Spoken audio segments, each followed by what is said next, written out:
The term critical thinking tends to get banded around a bit, but what does it really mean? Critical thinking is the skill of processing and analysing information objectively so that you can make an unbiased judgment. People with well-developed critical thinking skills have the ability to prioritise, analyse, debate and reason. They are often good at solving problems because of their ability to synthesise information, though it's important to note that critical thinking is more than just finding a solution.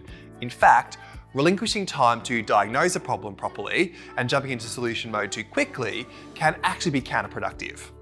The ability to think critically can also help you develop curiosity, compassion, and open-mindedness.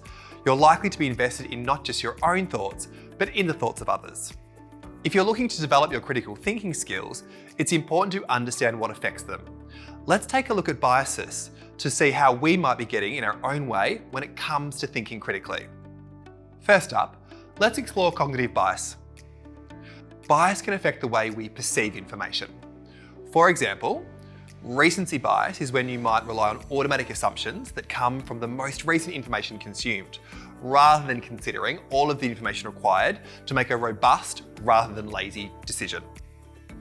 An optimism bias is the belief that everything will turn out okay, even when the evidence suggests otherwise, and this often means we overlook critical details.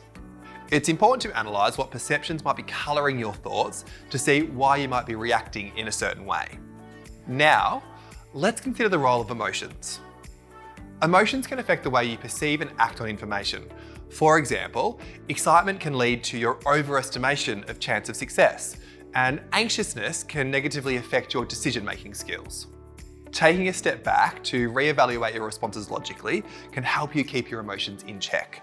You might also use strategies to adjust your energy so that you're not too excited, angry, or depressed when making decisions, and avoid colouring the outcome. Lastly, let's take a look at groupthink. The term groupthink explains how a group of people might be influenced to come to a false consensus. Peer pressure and the desire to be agreeable can sometimes lead you to make decisions based not on your own conclusions, but on the conclusions of others, even though the evidence might suggest something is not quite right. So remember, question the way you perceive information, gather as much knowledge as you can from as many sources as possible, and challenge your biases. If you do this, you'll find your critical thinking skills will grow and you'll increase your capacity for better problem solving and decision making.